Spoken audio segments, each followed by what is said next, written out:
Hi friends, welcome to Genuine Online Jobs. Hi friends. ஆக்சுவலாக பார்த்தீங்கன்னா இன்றைக்கி ஒரு லைவ் வீடியோ நான் பண்ணேன். இந்த லைவ் வீடியோ என்னன்னே தெரில, யூடியூப்பில் பப்ளிஷ் ஆகலை, அதன் வியூ மாதிரிலாம் எதுவுமே ஆகலை. என்னோடய சேனலில் மட்டும் காட்டுது, பட் அது வந்து மற்றவங்களுக்கு காட்டல, நோட்டிஃபிகேஷன் எதுவுமே போகல. அது என்னமோ யூடியூப் இஷ்யூன்னு நினைக்கிறேன்.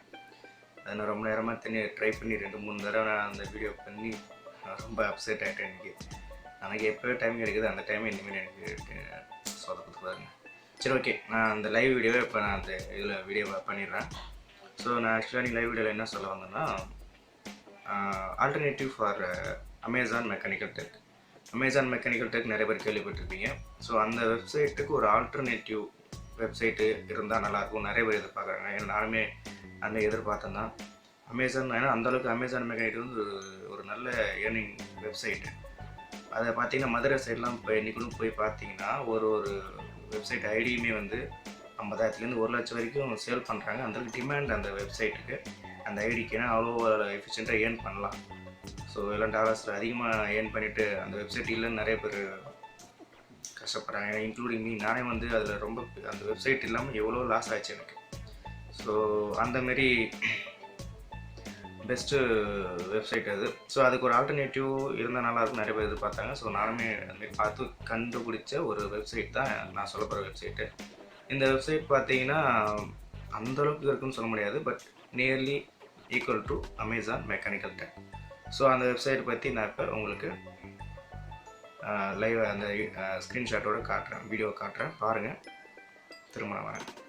இதுதான் நான் சொன்ன வெப்சைட்டு onespace.com. நீங்கள் இதை எப்படி ஃபைண்ட் பண்ணணும்னா, நீங்கள் டேரெக்டாக போய்ட்டு onespace.comனு கொடுத்தீங்கன்னா உங்களுக்கு என்ன ஆகுனா, அது ஒன்ஸ்பேஸோட அந்த வெப்சைட் பேஜ் தான் போகுமே தவிர லாகின் பேஜே வராது. அதனால் நீங்கள் எப்படி இது போகணுன்னா, கூகுளில் போய்ட்டு ஒன்ஸ்பேஸ் லாகின்னு கொடுங்க. அப்போ தான் உங்களுக்கு கரெக்டாக இந்த லாகின் பேஜ், அதாவது உள்ளே போகும், அது ஒர்க்கிங் ஏரியாவுக்கு போகும். இல்லைனா அந்த ஒன்ஸ்பேஸை பற்றின வெப்சைட்டு டீட்டெயில்ஸ் தான் இருக்கும், நீங்கள் சுற்றி அதிலே வர மாதிரி இருக்கும். ஸோ அதில் போயிட்டீங்கன்னா work.onespace.com இருக்கே, அதில் கிளிக் பண்ணிங்கன்னா லாகின் பேஜ் வரும். நீங்கள் வந்து நான் ஆல்ரெடி லாகின் பண்ணியிருக்கேன், உள்ளே போயிடுச்சு. ஸோ இதை பார்த்தீங்கன்னா இதுதான் டேஷ்போர்டு. ஸோ பார்த்தீங்கன்னா இதுக்கு நான் ஏர்னிங்ஸும் பார்த்தீங்கன்னா 0.12 சென்ட்ஸ் ஏர்ன் பண்ணியிருக்கேன். ஏன்னா அதுக்கப்புறம் ஜாப் எனக்கு இதில் எதுவும் பெருசாக வரல, அதனால் நான் அதில் வேறு எதுவும் பண்ணல. ஒர்க்கிங் ஹிஸ்ட்ரி அப்படின்னு பார்த்தீங்கன்னா என்ன ஒர்க் நான் பண்ணேன் அப்படின்றதில் காட்டும். அமேசான் மாதிரியே தான். ஸோ நீங்கள் அதில் பண்ணிவிட்டு ஒர்க் பண்ணணும், ஒர்க் பண்ண பிறகு அப்ரூவல் ஆகும். அப்ரூவ் ஆகிடுச்சா அப்படின்னு சொல்லிட்டு காட்டும். அதில் நம்ம அமேசானில் பார்த்துருப்பீங்க, அமேசானில் ஒர்க் பண்ணவங்களுக்கு தெரியும், அப்ரூவல் காட்டும். அதுக்கப்புறம் பே பண்ணிட்டாங்கன்னு சொல்லிட்டு எல்லாமே உங்களுக்கு டேஷ்போர்டில் காட்டும் இல்லையா, அதேமாதிரி தான் இதுலேயும் காட்டுது. இது நான் பண்ணது பார்த்தீங்கன்னா 2017 பிப்ரவரி மாதம் பண்ணியிருக்கேன். ஸோ கடைசியாக அப்போ தான் நான் பண்ணேன். அதுக்கு முன்னாடி வரைக்கும் எனக்கு இதில் வரல, கரெக்டாக ஜாப் வரல. என்ன ரீசன், இதில் என்ன பிரச்சனை, அமேசானுக்கு இதுக்கு என்ன டிஃப்ரென்ஸு, அப்படி இதுலையே உள்ளால யாரும் இதை சொல்லலை அப்படின்னு கேட்டிங்கன்னா, அமேசான் பார்த்திங்கன்னா நமக்கு இப்போதைக்கு இருக்கிற பிரச்சனை அதில் லாகின் பண்ணுறது, அதாவது சைன்அப் பண்ணி அந்த அக்கௌண்ட்டே இப்போ ஐடியா இல்லை, அமேசான் ஐடின்றது அவைலபிள் இல்லை. இந்த வெப்சைட் வந்து ஐடி அவைலபிள் இருக்குது எல்லா கண்ட்ரீஸ்க்கும், பட் என்ன விஷயம்னா ஒர்க் அவைலபிள் இல்லை.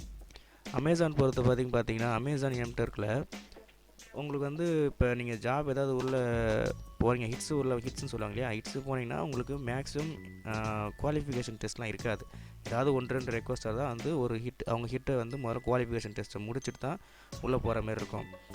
எல்லாத்துலேயுமே உள்ளே போகும், நார்மலாக வந்து ஹிட்ஸ் உள்ளே போகும். பட் இதில் என்ன பிரச்சனை அப்படின்னாக்கா, நீங்கள் இதை லாகின்லாம் பண்ணிடலாம், லாகின் பண்ணி உள்ளே போயிட்டு குவாலிஃபிகேஷன் டெஸ்ட் இருக்கும். அந்த குவாலிஃபிகேஷன் டெஸ்ட்டை நீங்கள் கம்ப்ளீட் பண்ணால் தான் உங்களுக்கு ஹிட்ஸே வரும், ஒர்க்கே அப்போ தான் வரும் உங்களுக்கு. ஸோ அதான் இதில் பிரச்சனை. அந்த குவாலிஃபிகேஷன் டெஸ்ட் இருக்கு இல்லையா, அதை கம்ப்ளீட் பண்ணுறது தான் இதில் பிரச்சனை. குவாலிஃபிகேஷன் டெஸ்ட்டு ரொம்ப காம்ப்ளெக்ஸாக இருக்கும். நார்மல் இங்கிலீஷ் கிராமர் தான், பட் இதில் வந்து ஜூனியர் காப்பிரைட்டருமே 2-3 குவாலிஃபிகேஷன் டெஸ்ட் இருக்குது. இப்போ எதுவும் காட்டல, நான் முன்னாடி பார்க்கும்போது லைனாக காட்டும், ஏன் குவாலிஃபிகேஷன் சொல்லிட்டு இந்த இடத்துல வரும். இப்போ வரல, ஒரு நான் ஏதாவது அப்டேட் இருக்கான்னு தெரில. நீங்கள் லாகின் இப்போ புதுசாக சைன்அப் பண்ணால் காட்டும், என்ன கரண்ட் ஸ்டேட்டஸ்ன்னு தெரியும். நான் வந்து ஒரே ஒரு டெஸ்ட் தான் குவாலிஃபை பண்ணியிருக்கேன், ஜூனியர் காப்பிரைட்டர்ன்ற டெஸ்ட் மட்டும் தான் நான் குவாலிஃபை ஆகியிருக்கேன். ஸோ இதுக்கே நான் எவ்வளவோ அதில் என்ன ரொம்ப என்ன சொல்லுது, நிறையா விஷயம் பண்ணி தான் அந்த குவாலிஃபிகேஷன் டெஸ்ட்டு கிளியர் பண்ணேன். சில டெக்னிக்ஸ்லாம் ஃபாலோ பண்ணேன், நம்ம நார்மலாக அதை பண்ண முடியாது. என்ன விஷயம்னா, குவாலிஃபிகேஷன் டெஸ்ட்டில் ஒரு 30-40 கொஷின்ஸ் இருக்கும். அந்த கொஷின்ஸ் இருந்தாங்கன்னா அதுக்கு வந்து அட்டெம்ப்ட் வந்து ஒரு 3 அட்டெம்ப்ட் தான் குவாலிஃபிகேஷன் டெஸ்ட்டுக்கு. நீங்கள் 3 தடவை மேலே போயிட்டுனா அந்த டெஸ்ட்டும் அட்டன் பண்ண முடியாது, குவாலிஃபை ஆக முடியாது, உங்களுக்கு ஒர்க்கும் வராது. ஸோ அந்தமாரி நான் வந்து ரெண்டாவது அட்டம்ப்ட்லாம் போகும்போது என்ன நான் கண்டுபிடிச்சேன்னா, அதில் வந்து ரிப்பீட்டடாக வந்து கேட்ட கேள்வி தான் ரிப்பீட் ஆகுது. இப்போ ஆர்டர் மட்டும் மாறும். இப்போ 1 2 3 10 கேள்வி இருக்குன்னா அந்த 10 கேள்வி வந்து ஆல்டர்னேட்டிவாக மாறும். ஒன்றாவது 10ல் இருக்கும், ரெண்டாவது வந்து 7ல் இருக்கும். அந்தமாரி மாறுமே தவிர கேள்வி அந்த ஆப்ஷன் எல்லாம் அதுதான் ரிப்பீட்டடாக வருது. அதை நான் கண்டுபிடிச்சி நான் வந்து ஒரு டெஸ்ட்டுக்கு வந்து ஒரு வழி கண்டுபிடிச்சேன். அது குவாலிஃபிகேஷன் டெஸ்ட்டுக்குன்னு தனியாக நான் ஒரு மெத்தட் ஃபாலோ பண்ணேன்.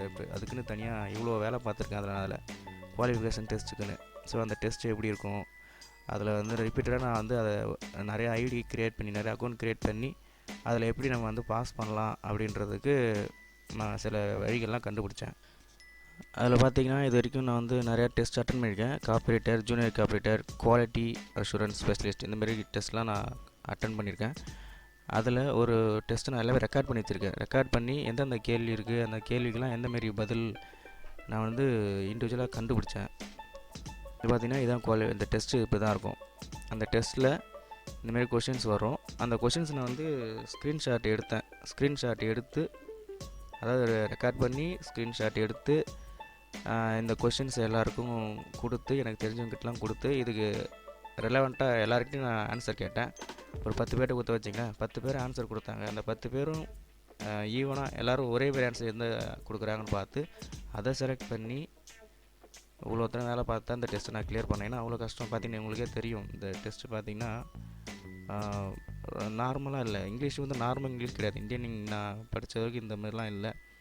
இது ரொம்ப காம்ப்ளிகேட்டடாக இருக்கும். நான் ஒரு எக்ஸாம்பிள் பாருங்கள். நான் காப்பிரைட் அந்த டெஸ்ட்டு நான் டெஸ்ட்டு ரெக்கார்ட் பண்ண வீடியோ இதுதான். 40 கொஷின் இருக்கும், 40 மினிட்ஸ் இருக்கும் உங்களுக்கு. சரிங்களா? மல்டி சாய்ஸ் வந்து 2 to 8 ஆப்ஷன்ஸ் இருக்கும். ஸோ இதெல்லாம் உங்களுக்கு முன்னாடியே கொடுத்துருவாங்க. ஸோ நீங்கள் அந்த டெஸ்ட் உள்ள போனீங்கன்னா டெஸ்ட் இப்படி தான் வரும். கொஷின் நம்பர் 1 அப்படின்னு போட்டு வரும். பக்கத்தில் இங்கே டைமிங் வேறு ஓடும். ஸோ இவ்வளோத்தையும் நம்ம பார்க்கணும். இது வந்து ரொம்ப கிராமர் நல்லா தெரிஞ்சவங்க, நல்லா பக்காவாக தெரிஞ்சவங்க இதை கண்டிப்பாக அதை பாஸ் பண்ணலாம். இந்தமாரி தான் இருக்கும் கொஷின்ஸ். ஸோ அண்டு அதில் ஃபில் இன் தி பிளாங்க்ஸ் மாதிரி தான் இருக்கும். அதில் வந்து ஆப்ஷன்ஸ் கொடுத்துருவாங்க. ஸோ இது என்ன ஆகும்னா, இப்போ நான் டெஸ்ட் வந்து ஒரு அட்டெம்ப்ட் போகும்போது 40 கேள்வியும் ஸ்டஃபுல் ஆகிருக்கும். முன்னாடி மாறி இருக்கும். அந்த ஆப்ஷன் முன்னாடி மாறிமே தவிர இதே கேள்வி தான் வந்து ரிப்பீட்டடாக வருது. இதை வச்சு நான் இதை கண்டுபிடிச்சி தான் நான் வந்து கொஷின் பேப்பராக அதை ரெடி பண்ணி எல்லாேருக்கும் சப்ளை பண்ணி நான் அதை வந்து ஒரு டெஸ்ட்டு மட்டும் பாஸ் பண்ண முடிஞ்சது என்னால்.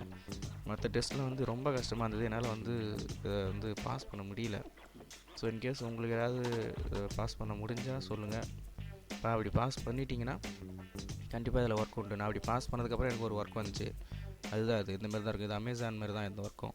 இதை பாருங்கள். Write 35 word product description. ப்ராடக்டோட டிஸ்கிரிப்ஷன் தான் கேட்குறாங்க. ஸோ 124 டாஸ்க் இருக்குது. ஒன்றுத்துக்கு வந்து $2.20 தராங்க. ஸோ நான் பண்ணது இது கிடையாது. இதுமாரி நிறையா வரும். நீங்கள் குவாலிஃபிகேஷன் டெஸ்ட்டுக்கு பாஸ் பண்ணிட்டீங்கன்னா நீங்கள் எந்த குவாலிஃபிகேஷன் டெஸ்ட்டுக்கு பாஸ் பண்ணீங்களோ அதுக்கேற்ற ஜாப் நிறையா வரும். பாருங்கள், இந்தமாதிரி நிறையா பே பண்ணுற ஜாப்ஸ்லாம் இருக்குது. ஸோ ஆனால் நம்ம அதுக்கேற்ற குவாலிஃபிகேஷன் டெஸ்ட்டை பாஸ் பண்ணணும். அதுதான் பிரச்சனை. இதில் குவாலிஃபிகேஷன் டெஸ்ட்டை பாஸ் பண்ணுறது ட்ரை பண்ணுங்கள். இப்போ லாகின் நான் பண்ணலாம். இதுக்கு நான் முன்னாடி பண்ணாங்க ஏன் குவாலிஃபிகேஷன் வரும். இப்போ அது காரணம் என்னென்னு தெரியல. அது அப்டேட் ஆகிருக்குன்னு நினைக்கிறேன். நீங்கள் லாகின் பண்ணுங்கள். புதுசாக லாகின் பண்ணிவிட்டு குவாலிஃபிகேஷன் டெஸ்ட் எந்த மாதிரி இருக்குதுன்னு பாருங்கள். பார்த்து நீங்கள் கிளியர் பண்ணிட்டீங்கன்னா இது அமேசான் எம்டெர்க்கோட பெஸ்ட் ஆல்டர்னேட்டிவ்னு சொல்லுவேன் நான். பேமெண்ட்லாம் பக்காவாக வந்துடும். இது எனக்கு பேபால் தான் இதில் பேமெண்ட் பண்ணுறது. இந்த 0.12 சென்ட்டை கூட பார்த்தீங்கன்னா உடனே எனக்கு மறுநாள் பேபாலில் வந்துருச்சு. அதுலேருந்து எனக்கு பேங்க்குக்கும் வந்துருச்சு. ஸோ இது வந்து ஒரு ரொம்ப ஜென்யூனான வெப்சைட்டு. எம்டெர்க்கு ஆல்டர்னேட்டிவ் இது தான். ஸோ பாருங்கள், onespace.com எல்லாருமே ட்ரை பண்ணி பாருங்கள். யாருக்காவது ஒர்க் அவுட் ஆச்சுன்னா சொல்லுங்கள். வீடியோ பார்த்தீங்களா? இதுதான் வந்து நான் சொன்ன alternative of Amazon mechanical tech. இந்த ஒன்ஸ்பேஸ் பார்த்தீங்கன்னா பெரிய ரெஸ்ட்ரிக்ஷன் கிடையாது. அமேசான் மாரி உள்ளே போகிறதுக்கு வெரிஃபிகேஷன் ஐடி வந்து கிடையாதுன்னா கிடையாது, உண்டு. பட் அதில் வந்து பிரச்சனை என்னன்னா, அமேசான் மாரி எல்லா ஒர்க்கும் அதில் பண்ண முடியாது. அமேசானில் பெருசாக குவாலிஃபிகேஷன் டெஸ்ட்லாம் இருக்காது. இதில் குவாலிஃபிகேஷன் டெஸ்ட் தான் பிரச்சனை. அந்த குவாலிஃபிகேஷன் டெஸ்ட் நீங்கள் கிளியர் பண்ணிட்டீங்கன்னா நீங்கள் அமேசான் இதில் ஏர்ன் பண்ணலாம். ஸோ நீங்கள் குவாலிஃபிகேஷன் டெஸ்ட்டை கிளியர் பண்ண பாருங்கள். நான் குவாலிஃபிகேஷன் டெஸ்ட்டு கிளியர் பண்ணுறதுக்கு ஏதாவது ஆப்ஷன் சொல்கிறேன். நான் சில ஆப்ஷன்லாம் பார்த்து தான் அந்த ஒரு டெஸ்ட்டை கிளியர் பண்ணேன். ஏன்னா அது கூட நான் கிளியர் பண்ணிக்க முடியாது. ஸோ நெக்ஸ்ட் வீடியோவில் பார்த்தீங்கன்னா நான் வந்து குவாலிஃபிகேஷன் டெஸ்ட் எப்படி கிளியர் பண்ணலாம் நான் ஒரு சில டிப்ஸ் வச்சுருக்கேன், அதை சொல்கிறேன். ஏன்னா முன்னாடி வந்து நான் இது வந்து 1.5-2 வருஷத்துக்கு முன்னாடி பண்ணேன். இப்போ அந்த குவாலிஃபிகேஷன் டெஸ்ட் எப்படி இருக்குன்னு தெரியல. நீங்கள் ஃபஸ்ட்டு லாகின் பண்ணி பாருங்கள் குவாலிஃபிகேஷன் டெஸ்ட் எப்படி இருக்குது நான். ஸோ அதில் எனக்கு கமெண்ட் பண்ணுங்கள். நான் குவாலிஃபிகேஷன் டெஸ்ட் பற்றி டிப்ஸ் வேணும், நான் அதை அடுத்த வீடியோவில் சொல்கிறேன். Till then, bye from Karthikeyan.